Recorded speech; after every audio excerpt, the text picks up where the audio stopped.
Ai, gente, chegamos à última mesa. Ah, vocês não iam fazer isso? Eu vou repetir. Gente, chegamos à última mesa. Espontâneos, né? Bem naturais. E é com imenso prazer que a gente abre a mesa Última Volta do Sol, encerrando esse ciclo com grandeza. O sol se despede, mas a palavra permanece. Nesta mesa estarão presentes Itamar Vieira Júnior,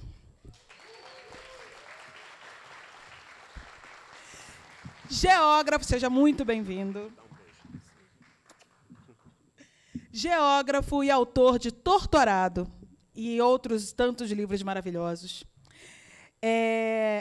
Torturado, que é um dos romances mais importantes da literatura brasileira recente. Uma salva de palmas, gente.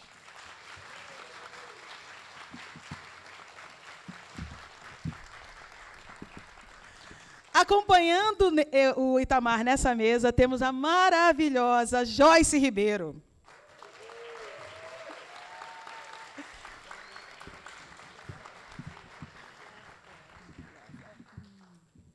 Jornalista, escritora, embaixadora da Cidade Velha de Cabo Verde. Abre essa mesa com sua palavra firme, sensível e profundamente conectada ao Brasil contemporâneo. E, por último, e não menos importante, um dos idealizadores desse evento, Tom Farias. Co-curador desta virada maravilhosa, colunista e conferencista, presença frequente em festivais literários, universidades e espaços de formação leitora. Seu trabalho como editor e pesquisador contribui de forma decisiva para a visibilidade de autores negros na literatura brasileira. Com vocês, Última Volta ao Sol.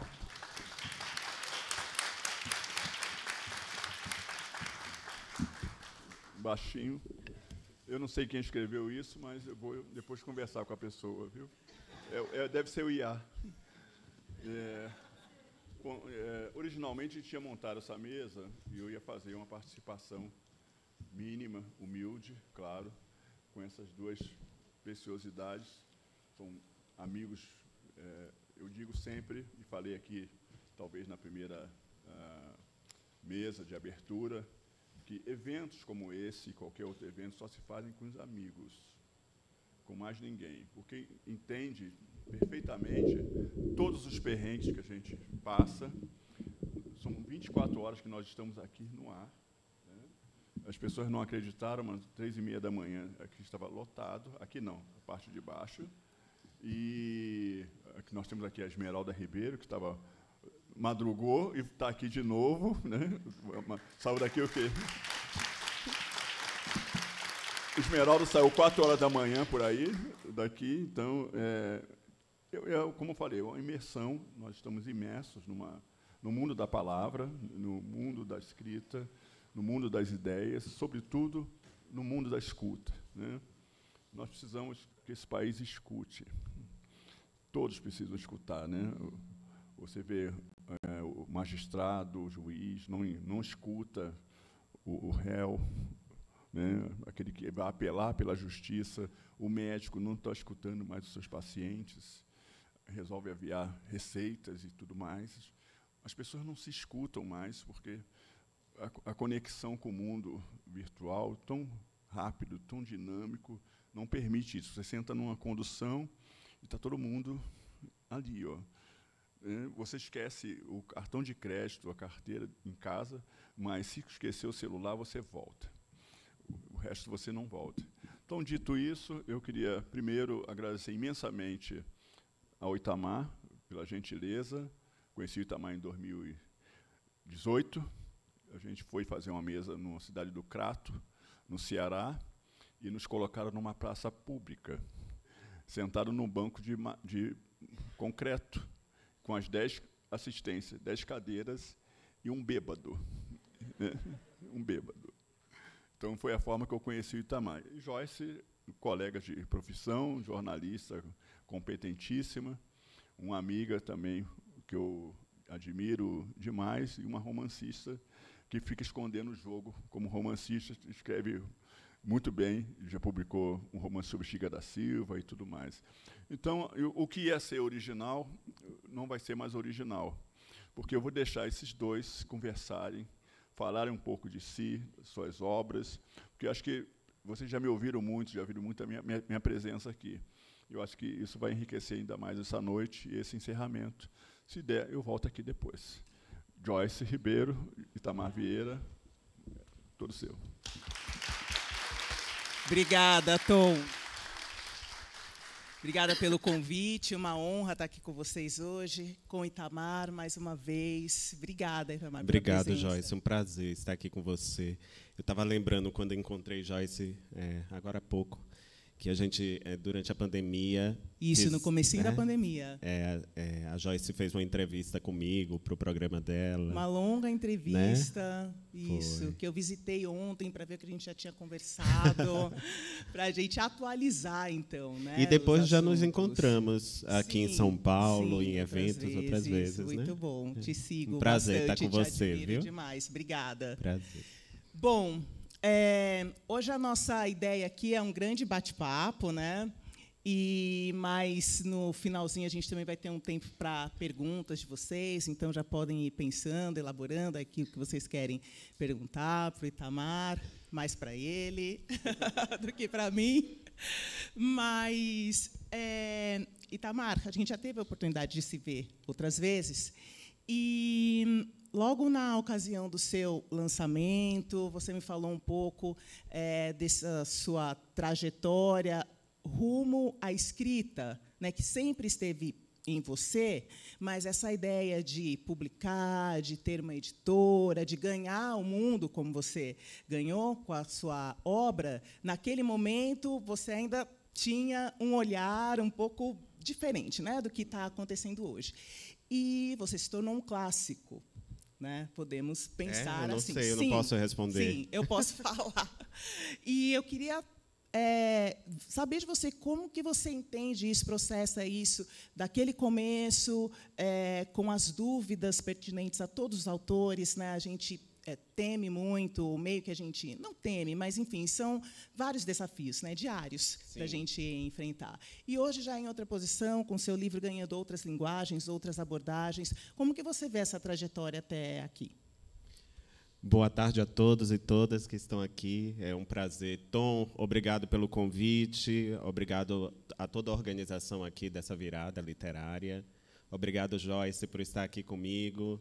Joyce é um pouquinho modesta, porque o Tom falou o Tom disse que ela esconde o jogo como ficcionista, e ela publicou faz alguns anos já, né, Joyce? Foi 2016, um romance sobre Chica da Silva. E foi lançar em Portugal, em Cabo Verde, né? Estou aprendendo a gente vai conversar mais sobre Chica da Silva aqui também. E, Joyce, é curioso, porque a escrita faz parte da minha vida desde muito tempo, né? Desde a infância. Era algo que surgiu naturalmente com a leitura de livros, né? O impacto que a literatura me provocou ainda na infância. Quando eu percebi que um livro, mais do que palavras, mais do que sentimentos, fornece para os leitores um mundo próprio, um mundo vivo, né? Um mundo que expande nossos horizontes, eu quis, de alguma maneira, participar disso, replicar isso. Então, foi uma coisa que surgiu naturalmente, mas não estava no meu horizonte ser escritor, atuar como escritor, no sentido mais profissional do termo, né? De participar, de sentar, falar de literatura. Era algo que eu carreguei para a vida inteira como um hobby, um campo de interesse, algo que eu não conseguia viver sem, porque eu segui outros caminhos. Eu sou geógrafo de formação, como também, né? Me apresentaram. Pois é. Geógrafo de formação, fui trabalhar no serviço público, mas sempre a literatura esteve ali, perto de mim. Eu sempre escrevendo, sempre encontrando maneiras de publicar, né? Torto Arado não foi o meu primeiro livro. Sim. Você teve outras publicações? Eu publiquei outros livros antes, 2 livros antes, e de contos, e era algo que me dava prazer, não publicar, né, mas escrever e depois dar um destino a tudo aquilo. Antes de Torturado, eu publiquei os livros de contos por editoras pequenas, regionais, editoras da Bahia, participando de concurso, prêmios literários, editais de publicação. E foi assim, paulatinamente. Olha, a palavra quase não veio. Eu acho que é cansaço. Paulatinamente. Com Torturado foi do mesmo jeito. Quando eu escrevi, eu não tinha também uma editora para publicar. E aí a primeira coisa que apareceu para mim assim era saber dos editais de prêmios, concursos literários. E a primeira oportunidade foi o Prêmio Leia, em Portugal, que é dado por um grande grupo editorial português. É um prêmio concorrido. Antes dava um adiantamento de royalties grandes, depois reduziu. Eu fui o último a receber o adiantamento grande que eles davam. E eu não fazia ideia do que era o Prêmio Leia, né? Eu só me interessava mesmo publicar o livro. E meses depois que eu enviei, o livro saiu o anúncio que o livro tinha vencido o prêmio, e o livro foi publicado. Mas ainda assim eu não tinha uma editora para publicar aqui. Então, né? Acabou que foi lançado antes, né, em Portugal e depois aqui. Viajei. Você acha que isso mudou de alguma forma a trajetória do livro aqui no Brasil? Eu acho que despertou interesse, de alguma maneira despertou interesse pela história. Que livro é esse, né? Que saiu para ser publicado lá, ganhou um prêmio, né? E eu viajei com o coração apertado, assim. Eu digo, nossa, e agora? Não é nem meu país, né? Porque aqui a gente se vira. Uma coisa era o livro ter sido escolhido por um júri. Outra coisa é como ele seria acolhido pelos leitores, pela crítica, é completamente diferente. E eu fui assim cheio de receios, mas a coisa fluiu. Logo depois eu comecei a agir. Eu digo, não, essa história já foi para lá do outro lado, tem que vir para o Brasil para encontrar os leitores aqui. E a Todavia acolheu o livro, publicou, né? E a história, o resto da história, quem lê o livro conhece, né? O livro foi crescendo pouco a pouco. Quando eu conversei com a Joyce, não sei se foi em 2020 ou 2021. Foi em 21. Em 21. Aí já tinham alguns projetos relacionados, né, ao texto, e que tudo isso foi se concretizando mais agora recentemente. Sim. Que eu quero saber disso também, desses outros caminhos que o livro teve, né, trilhou. Mas uma curiosidade que eu sempre tenho e pergunto para todos os escritores que eu tenho oportunidade, são duas, na realidade. Primeiro, eu sei que você começou a escrita e parou um longo período e retomou. Né? Então, eu queria saber quanto tempo você demorou, né, até esse texto ser finalizado, efetivamente, e se essa interrupção... E eu vou explicar por quê. Porque, assim, no meu processo de escrita, eu adoraria começar um livro, e ainda que demore, porque demora bastante, demora, né? 1 ano, 2 anos, mas ter uma escrita contínua até acabar. Uhum. Né? E muitas vezes não acontece dessa forma. Muita coisa acontece no meio, por outras necessidades, às vezes a gente tem que parar e retomar. Trabalhos. Trabalhos que a gente, né, não se dedica exclusivamente à vida, escrita, né, que nos absorve. Tudo da vida, né?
comer alguma coisa, e depois eu me isolava no quarto para poder escrever, ou ler ou escrever. E aí eu precisava daquilo, porque não era só escrita.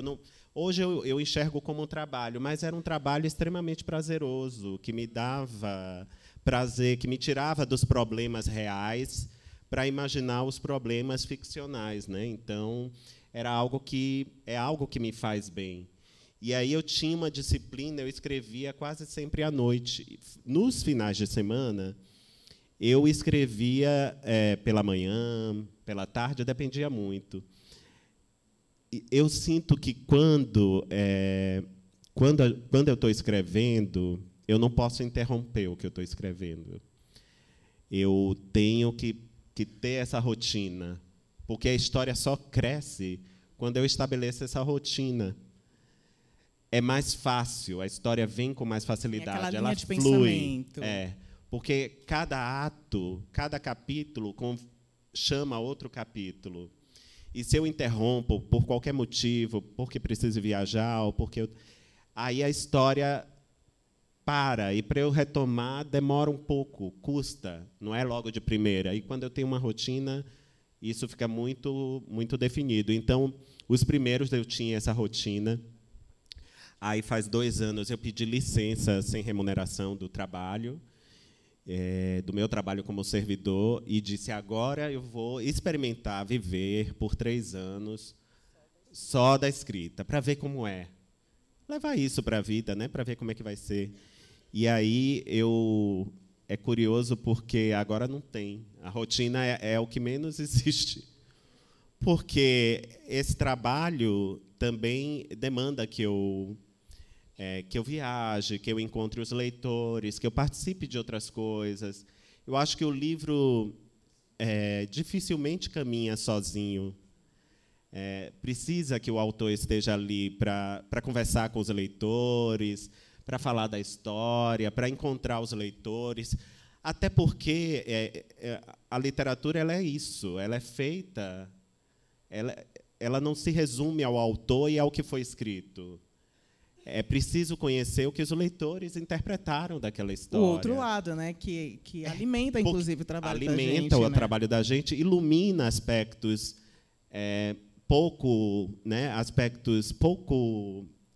compreensivos da história, porque o autor não sabe tudo sobre o que ele escreveu. Eu acho que a leitura ilumina muita coisa, ainda que você não concorde, mas costuma iluminar. Ou seja, e aí isso me tira da rotina, sabe? Aí eu não tenho mais um horário só para escrever. Tem dias que é pela manhã, e eu fico a manhã toda. É o horário que eu mais gosto de trabalhar, porque eu acho que a gente acorda desintoxicado de tudo, né? Desse turbilhão de coisa, de fragmentação da atenção que a gente vive hoje. E eu gosto mais de trabalhar pela manhã. Mas, se não for possível, eu trabalho à tarde. Se não for possível, à noite. O importante é que seja diário. E aí eu vou construindo essa... Agora eu vou perguntar a você, Joyce. Para ti, eu quero também... Eu gosto. Eu vou dizer para você uma coisa interessante. Eu li autores, muitos não estavam mais vivos, né? E eu gostava muito de ler entrevistas antigas, biografias, porque conhecer esse lado da criação dos autores me fazia entender o meu processo criativo, né? Que ainda era frágil, pequeno, incipiente. E foi importante. E daí eu quero te escutar também, para poder entender como é seu processo de escrita. Mas eu queria que você começasse a falar da história. Vamos pegar o exemplo de Chica da Silva, que eu acho que é o mais conhecido. Como foi que surgiu a história? A gente sabe que a Chica é uma personagem real. Muitas leituras foram feitas, né, biográficas, no cinema, sobre a Chica. Mas como foi para você que surgiu essa história e como você escreveu? Então,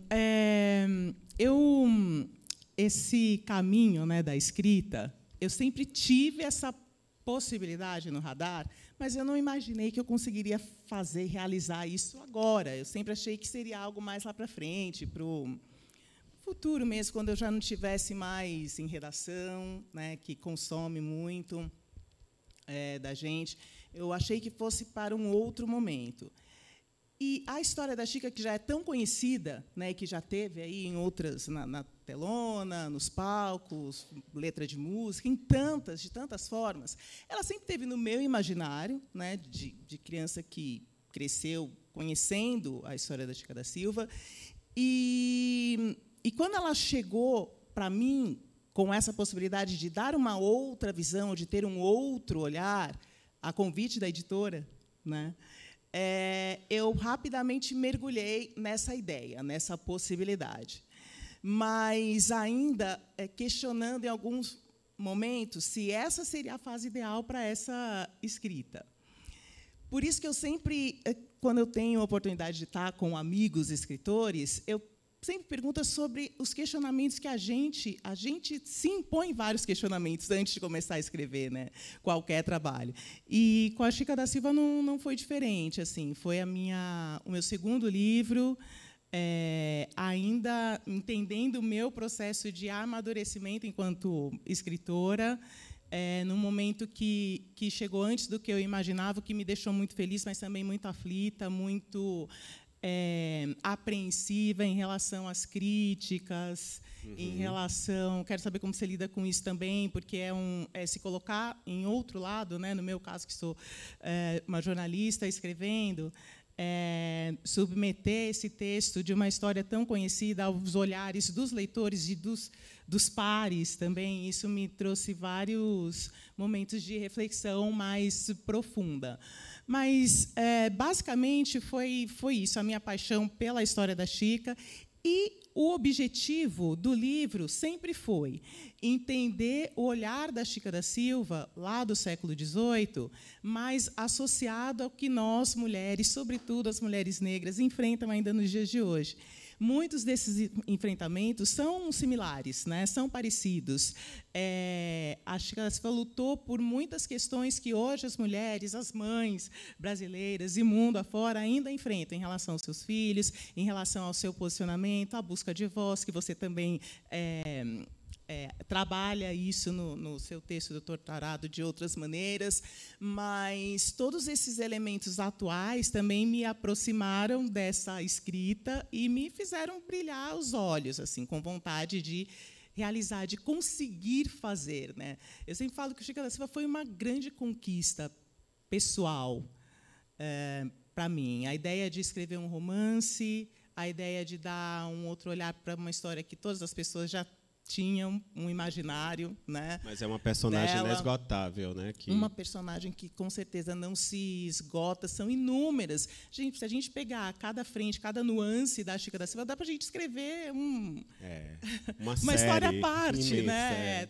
De toda a vivência e a grandiosidade dessa personalidade. E por isso que foi assim, essa conquista de todas essas formas. A dificuldade dessa disciplina é algo que eu tenho, é uma busca minha, né, pessoal, de vida. Me disciplinar para esses alcances outros que eu quero, além da redação, além do jornalismo. Então, eu escrevi muito durante as madrugadas, muito de madrugada, ao contrário do que você nos traz. Por que você escrevia Joyce de madrugada? Por duas questões. Primeiro, porque era um momento que eu estava mais tranquila para escrever, e depois porque eu lancei o livro em 2016 e tive a minha segunda filha em 2015. Então, era o horário que a casa estava tranquila, sabe? Mais tranquila para escrever, todo mundo dormindo, e eu saía e escrevia muito de madrugada, mas buscando essa tranquilidade, essa continuidade de pensamento mesmo, de conseguir capítulo a capítulo e costurando essa história. Então, o horário da madrugada era o mais tranquilo e onde eu conseguia render mais. Não sou uma pessoa tão diurna, né? Eu sou mais dessa produção literária, mais a partir da noite mesmo. Eu também, nesse processo, às vezes eu não avanço a madrugada inteira, né? Porque aí eu fico imprestável no dia seguinte. Mas se precisar de um pouquinho, passou da meia-noite, eu ainda estou... Se o dia foi muito cheio... Pronto. Exatamente. Acho que eu só vou dormir mais tranquilo se eu tiver dada a minha cota diária de escrita, sabe? Porque não adianta deitar com as personagens aqui gritando, fazendo desordem, você a noite inteira. E você sem dar vazão àquilo. É como se você estivesse num engarrafamento, né, parado. A sensação que eu tenho é essa. Então, tem dias que eu escrevo um parágrafo, tem dias que eu escrevo 2, 3 páginas. Depende do dia, se vai fluir ou não. Mas o importante é que seja constante, porque eu acho que a constância é que permite que a gente fique imerso na história, imerso na linguagem, é que a gente, de alguma maneira, projete a história no texto narrativo, né? A gente vai conseguir projetar a história nesse texto. Vamos lá, posso perguntar dos próximos passos, então? Porque a gente, que é fã e acompanha as suas publicações, a gente sabe muito da trajetória, né, de Torturado, e de tudo que a leitura nos trouxe e do que você caminhou nesses últimos anos. E quando a gente conversou lá em 2021, tinha a possibilidade dessas novas linguagens, né, de levar para os palcos a história de Torturado, que já aconteceu, que já foi realizado, com estreia em Salvador, né? Sim, agora está no Rio nesse momento, passou por São Paulo. E para o Rio.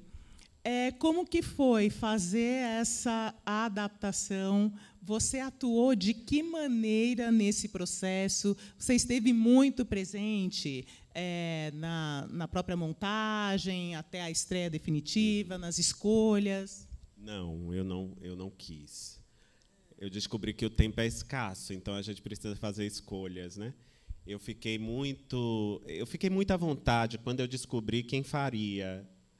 Não os produtores, porque os produtores eu não conhecia, assim, mas quando eu soube, por exemplo, que tem 2 versões para os palcos de Torturado circulando. Uma no exterior, que passou por 17 países, que é da Cristiane Jataí, que se chama Depois do Silêncio. E eu tive a oportunidade de ver na estreia em festivais fora do país, né? Assistir. Um ano depois eu voltei para assistir em outros lugares, porque vai mudando, né? O espetáculo vai mudando também junto com o tempo, né? Ele vai sendo aprimorado, aperfeiçoado. E o musical que estreou no fim do ano passado e passou por Salvador, São Paulo, agora está no Rio. Acho que vem para São Paulo depois de novo. Mas eu não tinha, eu sou bem honesta, assim, me convidaram para os 2 e eu disse que não tinha tempo nem interesse, porque ia demandar muito de mim e assim, eu tenho um projeto para tocar, né? E escrever já consome muito da minha energia, do meu tempo. E aí, se eu fosse participar ativamente, eu ia ter que retardar algumas coisas. E eu preferi não me ocupar disso. Mas eu estava muito confiante com a Cristiane e com a adaptação para o musical, que foi feita pelo Aldre Anunciação, pelo Elísio Lopes Júnior, que é o diretor também do espetáculo, e pelo Fábio Espírito Santo. Eles me convidaram para assistir ensaios. Eu confesso que nem os ensaios eu pude assistir, porque, ano passado, eu fui fazer lançamento de Torturado em quase 10 países diferentes. Então, quando eu não estava lá, estava em um evento literário aqui, e eu não consegui parar para assistir o ensaio. Eu fui para a estreia, deixei lá no meu calendário. Não, a estreia eu tenho que assistir. E fui assistir como um espectador mesmo. Assim, como é isso? Eu acho que eu tenho segurança em relação à diferença, né? Eu não tenho uma linguagem do teatro, eu não tenho uma linguagem do cinema. Tem pessoas que têm essa linguagem, eu preciso confiar na capacidade delas. E eu sei que aquilo que eu escrevo, muitas vezes, não pode ser adaptado exatamente como eu escrevi. E tem que ter uma margem de mudança, de possibilidade, de criação de quem está adaptando também. Como é que vai sustentar, por exemplo, num espetáculo teatral, como na literatura, quem das personagens perdeu a língua. Foi algo que eu consegui fazer na primeira parte do livro. No espetáculo, no cinema, isso já é mais difícil, né? Pode até acontecer, mas é mais difícil. Então, eu tenho que ter essa compreensão de que nem tudo pode ser transposto para o palco. E a linguagem do palco é diferente. Tem coisas que vai precisar sair, outras vão precisar entrar. Mas eu fiquei muito satisfeito, Joyce. Você gostou das duas versões? Como espectador, foi um espetáculo que me agradou. É um espetáculo muito bem construído, muito bem cuidado. Tem um figurino, palco, os atores muito encarnaram com muita contundência as personagens. Tem música, o musical, estou falando em particular do musical. Tem uma trilha de canções feitas pelo Jarbas Bittencourt que é belíssima, cheia que remete à estética do sertão, do Nordeste, da comunidade negra. E, para mim, ficou muito interessante. Eu já vi 3 vezes, depois que estreou, né? Porque, quando estreia nos lugares, eu sou convidado para ir e lá dar minhas bênçãos ao elenco, ao pessoal que está chegando. Toda. Mas eu fiquei muito satisfeito. Assim. Foi uma adaptação feliz. Isso não quer dizer que tudo daqui para frente vai ser do mesmo jeito, né? Da mesma forma, a adaptação da Cristiane Jatahy é uma coisa bem diferente. Aí eu já tenho essa visão que, dependendo de quem faça a adaptação, vai ter um olhar diferente. Vai ter muito de quem faz. Tem um olhar diferente. O dela mescla cinema, só tem 4 atores no palco, e mescla com imagens que foram feitas lá na Chapada Diamantina. E é um espetáculo muito forte também, muito vivo, com uma linguagem até mais acessível para quem um espectador estrangeiro, por exemplo, né?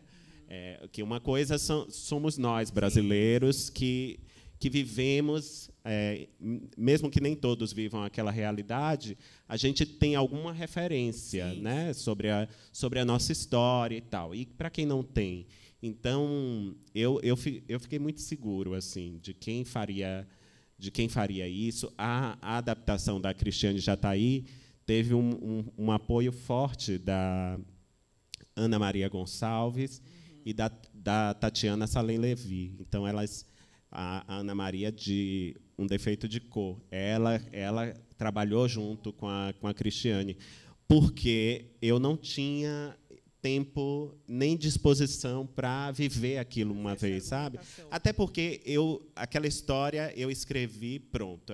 Quem carrega ela hoje são os leitores e quem se interessa por ela. Eu não posso viver amarrado a ela, eu tenho que escrever sobre outras coisas. E aí a coisa segue dessa maneira. E a versão para o cinema? A versão para o cinema, essa coisa do cinema é muito... Quem conhece o audiovisual sabe que é tudo muito lento, né?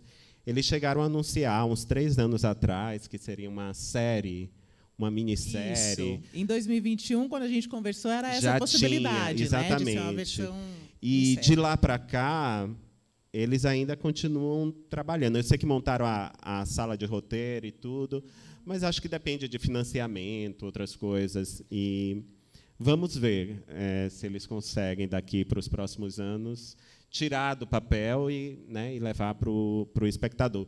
Também me convidaram para participar, mas eu preferi não participar, porque eu abriria mão de tempo para escrever, para ler, para fazer aquilo que realmente me dá prazer, né? É outro trabalho sendo iniciado, né? Exato. Eu vou precisar revisitar o texto outra vez. O texto é seu, mas você está recomeçando. Vou até aproveitar, vou estender a pergunta para você, porque depois que eu leio o livro, e aí eu descobri que não é um problema meu, porque eu fui ler outros escritores que padecem da mesma coisa. Eu não posso ler o livro inteiro depois que o livro foi para a gráfica, porque dá vontade de mudar, né? Olha aqui, ó, a escritora falando. Aí eu não posso, eu não quero viver. É uma coisa que causa sofrimento também. Muita dor. Né? Porque é isso, a gente está procurando a perfeição. E a minha compreensão de literatura hoje não é a mesma de quando eu escrevi este livro há 6, 7 anos, 8 anos, nem sei mais. Não é a mesma, vai mudando. E claro que se eu escrevesse... Eu acho que o livro é sempre o retrato de um tempo do autor, do tempo em que foi escrito. Uma e se fotografia, se eu revisitar ele, aí vai ser a tragédia. Eu vou reescrever a mesma história sempre. Não quero isso. Eu sofro disso também, mas acho que um outro problema que é eu seguro o texto muito tempo, antes de soltar para a editora, antes de soltar para outras opiniões, antes de ouvir uma primeira opinião sobre o livro, eu seguro muito tempo. E todo mundo que está em volta sofre um pouco com isso também, né? Com muita reclamação de quem está em volta, que precisa dar continuidade, né? Àquilo que a gente faz, e até entender que foi finalizado e que eu posso passar para frente, eu seguro demais mesmo. Eu publicando mais no futuro, vou tentar dar uma acelerada nesse processo de, depois do texto concluído, fecha o olho e vai. Aí vai, não tem mais retorno.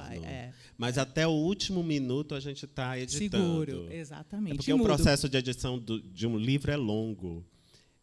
Tem o editor que edita, depois tem o preparador que edita com você, aí depois vem os revisores. E cada vez que você relê a história está mudando ali algumas coisas, né? Sai palavra, sai frase, entra outra coisa. Sim. Ou seja, é um trabalho que, se você não tiver cuidado, não tem fim.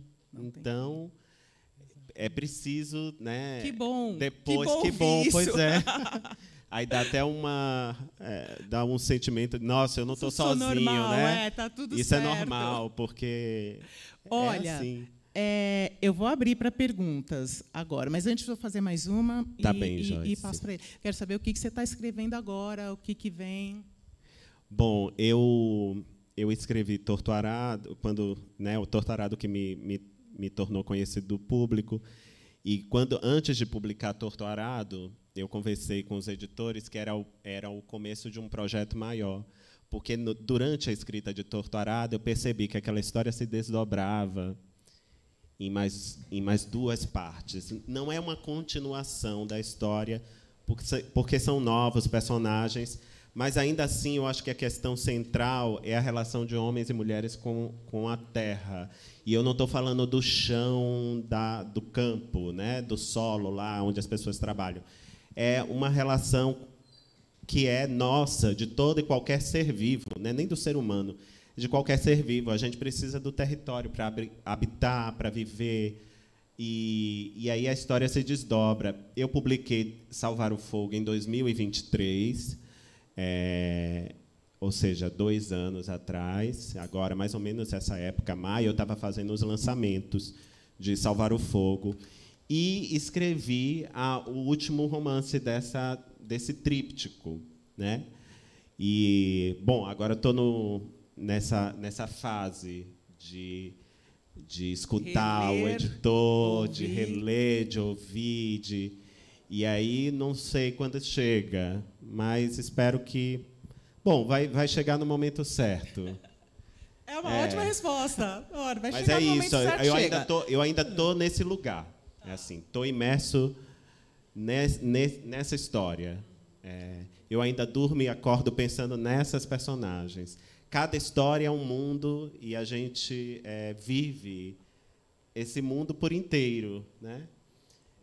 Eu falo com vocês sem medo com vocês, né? Sem medo de parecer bobo ou qualquer outra coisa. É que a vida de um escritor, a vida de uma escritora, ela se dá em muitas dimensões e não é apenas essa física onde nós estamos.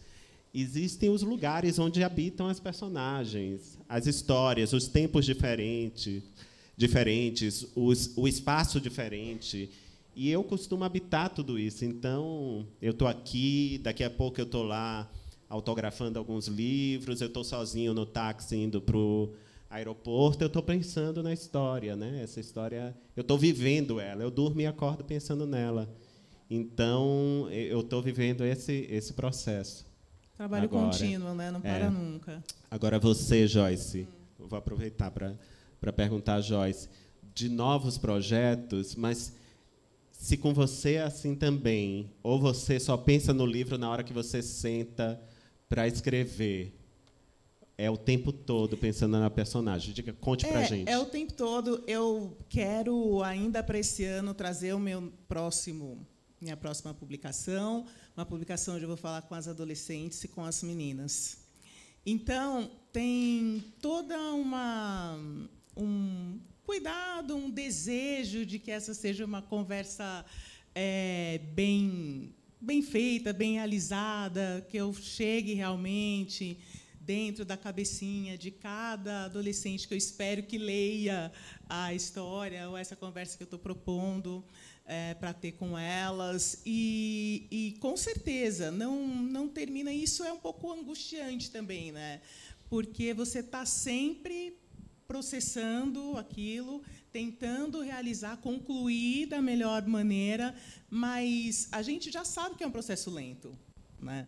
Então, por mais que a gente tenha a noção desse tempo, não sei, eu acho que entra a ansiedade aí também de querer ver nascer, é quase um filho, né? É verdade. É quase. A gente vive até o luto quando termina de escrever, porque você não volta todos, né? Quando a coisa lá é publicada, né? Já está na fase final da edição.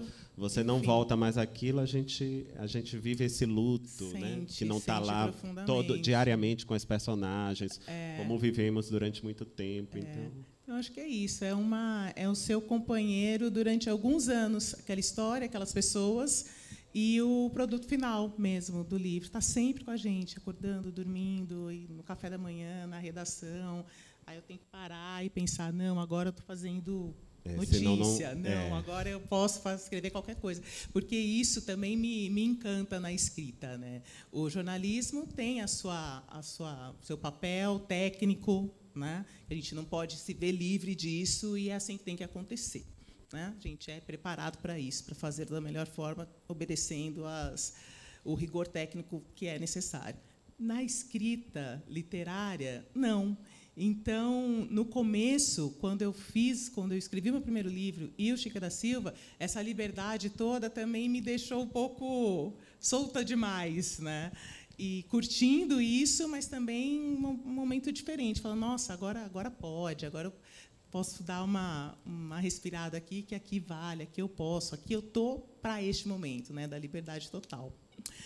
Então, podemos esperar, né, Joyce? Podemos esperar, se Deus quiser, para se eu conseguir soltar o texto com essa velocidade que eu falei que eu farei no próximo, mas que eu acho que já vou falhar miseravelmente, mas para o final do ano, certamente, se Deus quiser.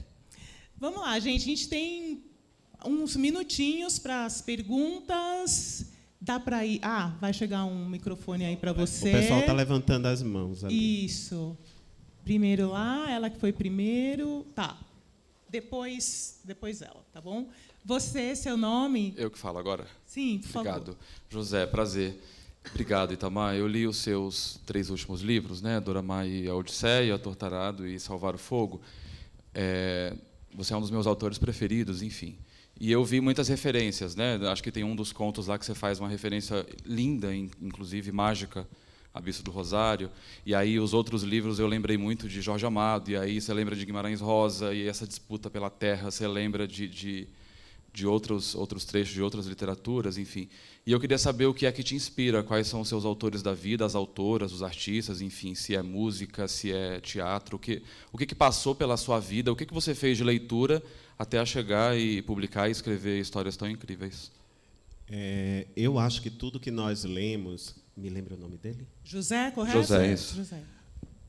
Tudo que nós lemos, José, de alguma maneira, é difícil se filiar a autores, né, a tradições, mas tudo que nós lemos, de alguma maneira, nos impacta, repercute. Até as coisas que a gente não gosta tanto de ler, nos ensina sobre a escrita, né, sobre o texto, sobre aquilo que nos emociona e que certamente pode emocionar o leitor também. Eu tenho uma vida de leitor muito dispersa, muito diversa, não é a palavra dispersa, é diversa. E, desde a infância, eu acho que os livros infanto-juvenis tiveram um papel importante ali na formação do pequeno leitor. Depois, meio que sem orientação, eu comecei a ler autores simplesmente porque o livro chegava para mim. Com 11 anos, eu estava lendo José de Alencar, o Machado de Assis, e não era nenhum tormento. Eu lia, muito pelo contrário, eu lia com toda a curiosidade do mundo, porque era um tempo diferente do meu, era uma vida diferente da minha. São autores que criaram mundos, e esses mundos são interessantes. Se não fosse assim, os leitores não leriam essas obras até hoje, né? Então, eu comecei a ler muito cedo. E depois eu enveredei, meio que sem... Como eu não estudei letras, literatura, de uma maneira formal, eu sou um autodidata, então eu vou lendo as coisas que caem na minha mão, né? E eu li muitos brasileiros, ainda leio, mas li mais ainda no passado, né? As obras literárias que fazem parte do nosso cânone. O Torto Arado, por exemplo, eu acho que é aquele início, a primeira versão que eu falei, que eu escrevi, veio muito das minhas leituras naquele período de Vidas Secas, Menino de Engenho, do José Lins do Rego, Terra do Sem Fim, do Jorge Amado, a poesia Morte e Vida Severina, do João Cabral de Melo Neto. Mais tarde eu li Grande Sertão Veredas. Ou seja, veio muito da leitura dessas obras. Elas me inspiraram, de alguma maneira, a escrever Torto Arado. Mas depois eu transitei por muita coisa, né? Vou de Clarice Lispector ao que a literatura contemporânea tem me dado como leitor. Ou seja, fica difícil falar de um só, são muitos.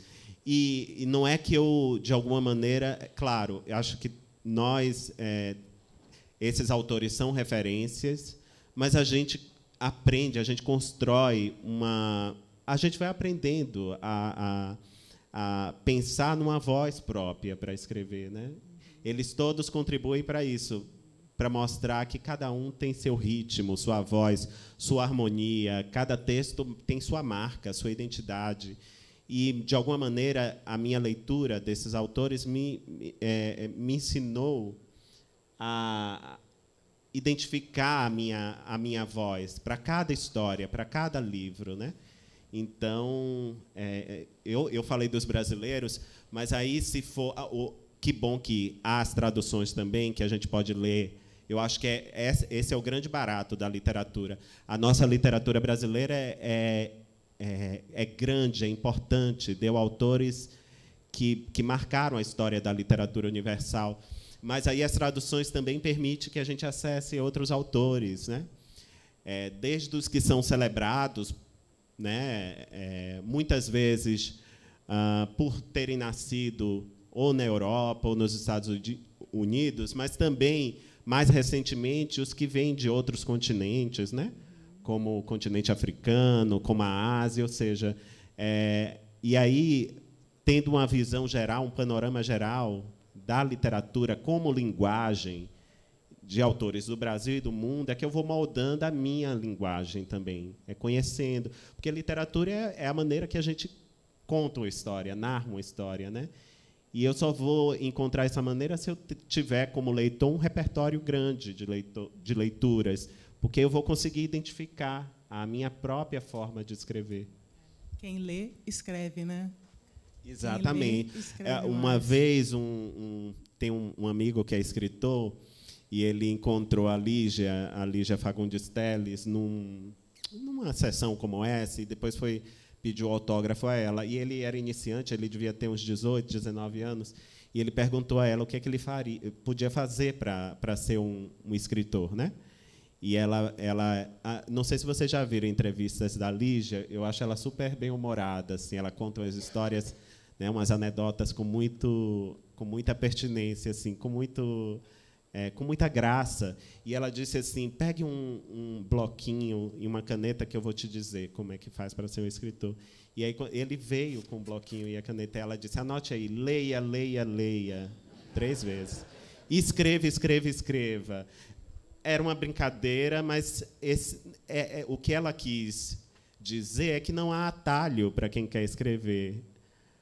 Para a gente escrever, a gente precisa estar imerso em linguagem. De que maneira estaremos imersos em linguagem? Lendo. E, para desenvolver a escrita, é preciso escrever. Muita coisa a gente joga fora. Outras, né, até que a gente encontre o tom da escrita. Eu comecei esse último livro, que não foi publicado ainda, e eu cheguei a duvidar, assim, porque o começo, às vezes a gente escreve de um fôlego só, mas o começo é sempre a parte mais difícil de uma história, porque a gente precisa entender de que maneira aquela história pede para ser contada. A gente vai escolher o foco narrativo, mas não é escolher assim, agora eu vou escrever em primeira pessoa. Não é dessa maneira. Você escreve em primeira pessoa e vê se aquilo soa convincente, se a história dá margem para você trabalhar tudo que precisa ser escrito em primeira pessoa. Ou, com a terceira pessoa, é do mesmo jeito. Então, eu escrevi 40, 50 páginas, e aí eu digo, não é assim, e recomeçava. E escrevi. Você tem que ter essa paciência e essa determinação também. Até que eu encontrei o tom. Eu digo, não, agora é esse, eu sei que é esse. E aí tudo que não é aquilo vai para o espaço, joga fora. A lixeira também é uma grande amiga, né, de quem escreve.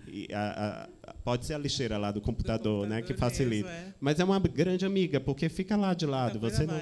E eu sei que é assim, porque com as outras histórias aconteceu da mesma maneira. Esse começo é o que exige muito de quem escreve, porque é encontrar o tom, né, de que maneira aquela história tem que ser escrita. E precisa de paciência, mas você vai reconhecer quando chegou a narrativa né, chegar. Isso.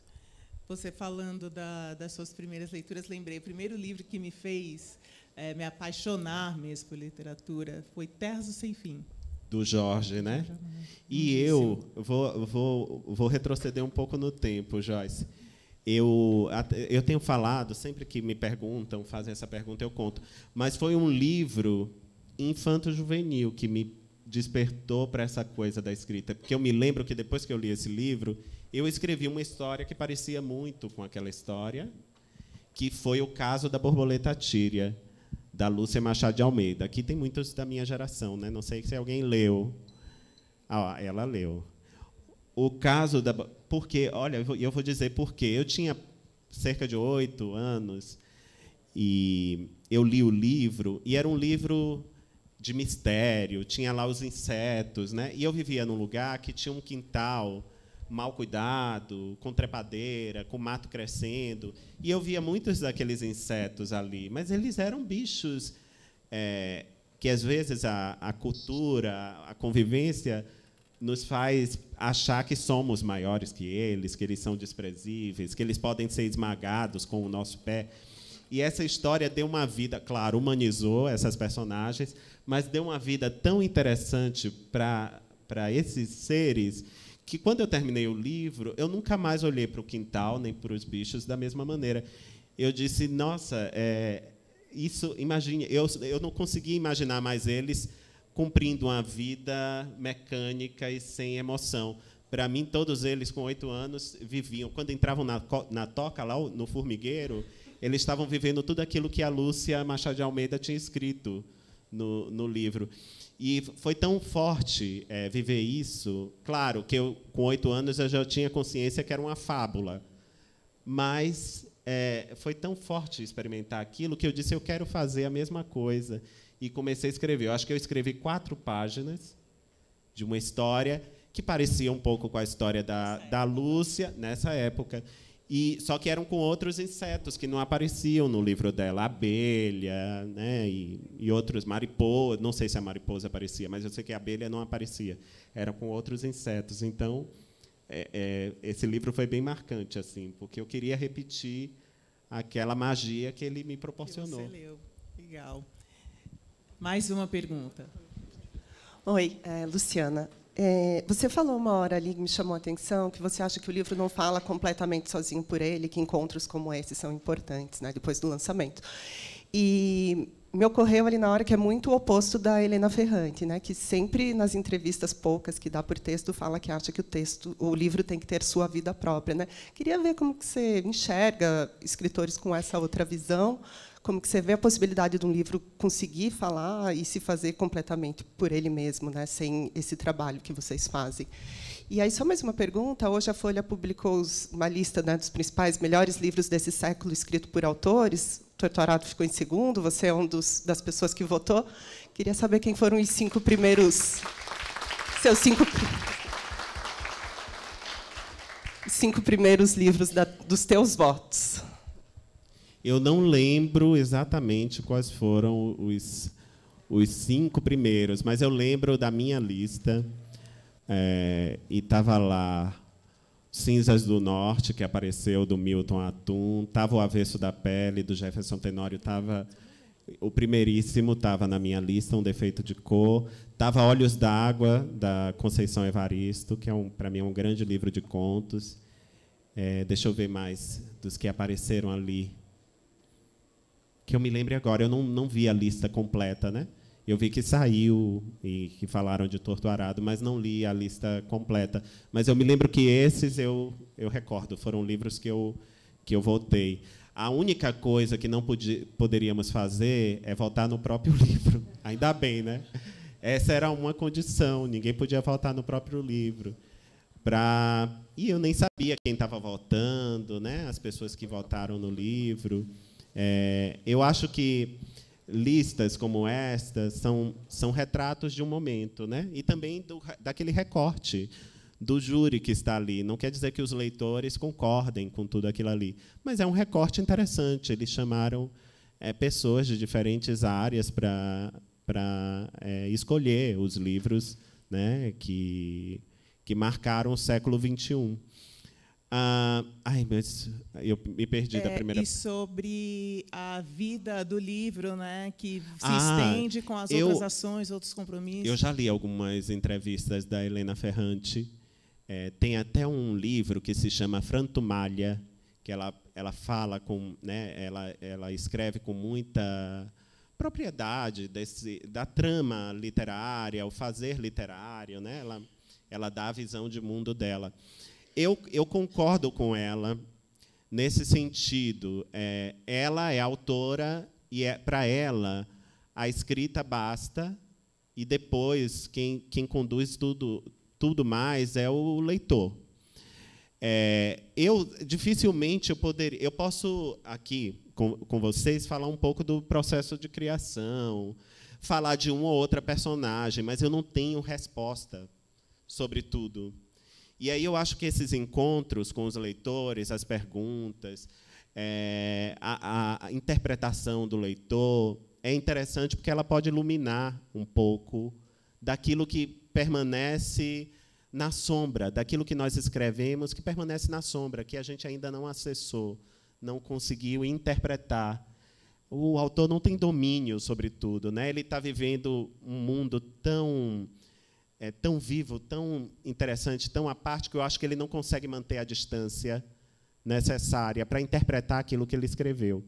E aí, encontros como esses, às vezes ali na mesa, né, quando está autografando, ou através das perguntas, a gente acessa interpretações que vão lançar luz naquilo que nós escrevemos, né?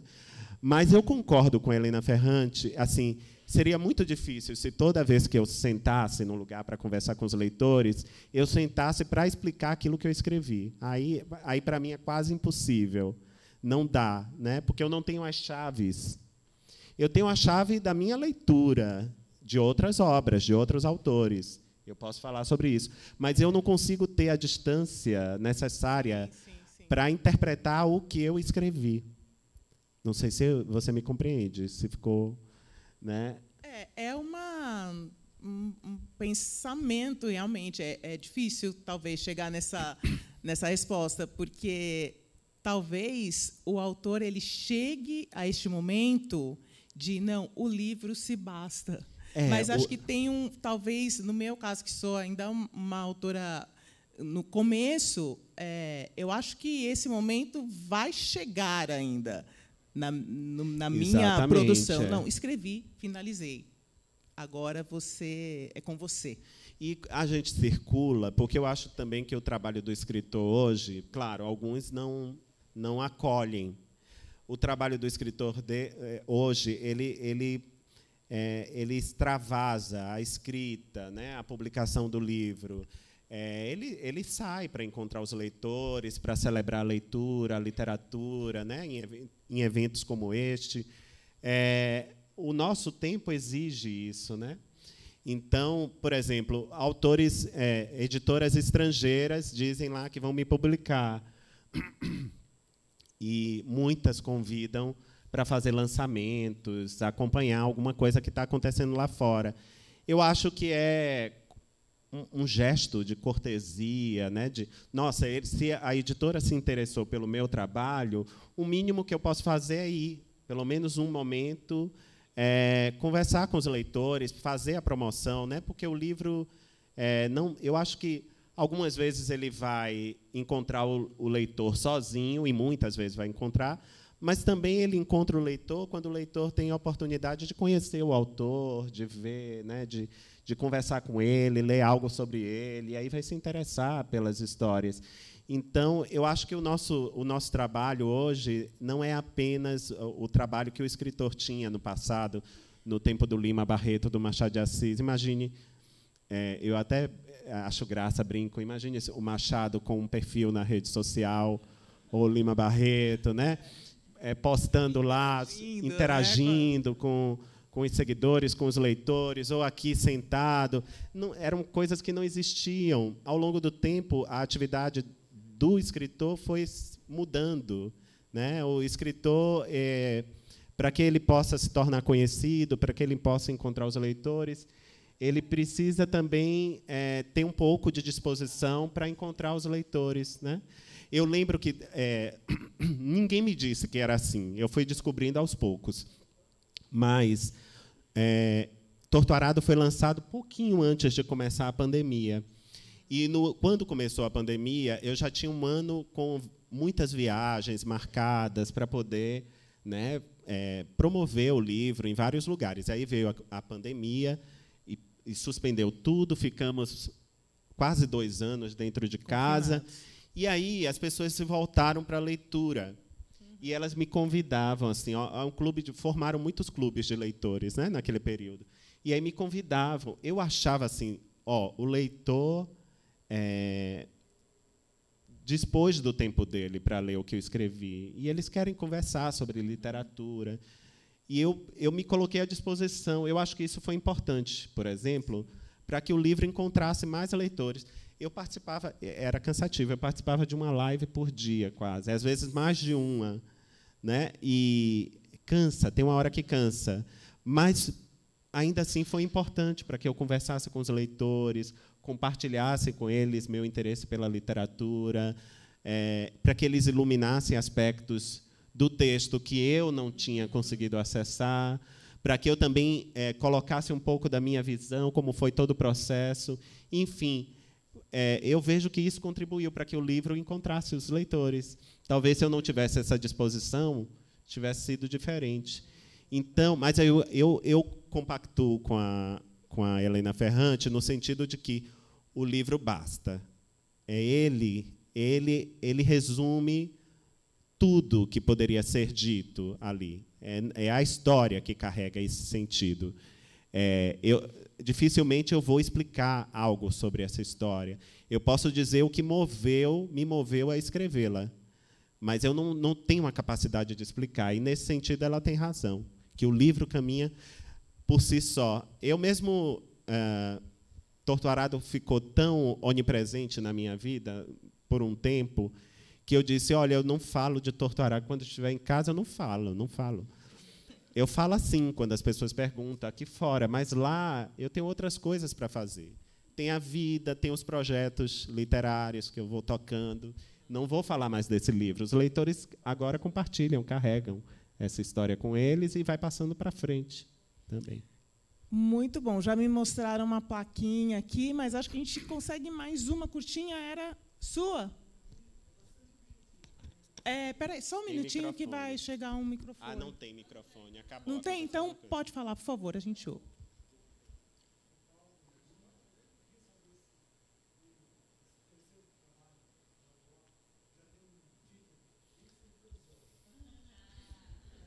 Ele quer um spoiler.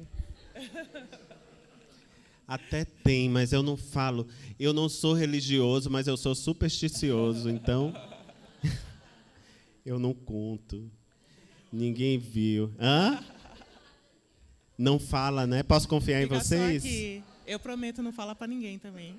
Mas eu não consigo, eu tenho um bloqueio. Eu deixo a editora fazer a parte dela, eles anunciam, eles falam. Tudo bem, tá certo. Tá eu só vou depois certíssimo. encontrar os leitores. Espero te encontrar, viu, Paulo? Lá no autógrafo. Do próximo. Sim. Gente, só tenho a te agradecer, Itamar. Muito bom Joyce. te Tão reencontrar. bom te encontrar. De novo, obrigado. Espero que viu? a gente se encontre mais vezes. Sim, com Acompanhe certeza. o seu trabalho, adoro o seu Eu também fã. adoro o seu trabalho. Obrigada. Adoro te ver. Estamos juntos. Na bancada, falando. Obrigado por mesmo. tudo, viu? Próximo E encontro tô vai ser esperando na um livro bancada. novo. Sim, tá? com fé, esse ano. Obrigada, gente. Obrigada, adorei estar aqui. Obrigada, Tom. Obrigada, Manuel, pelo convite. Tom vai nos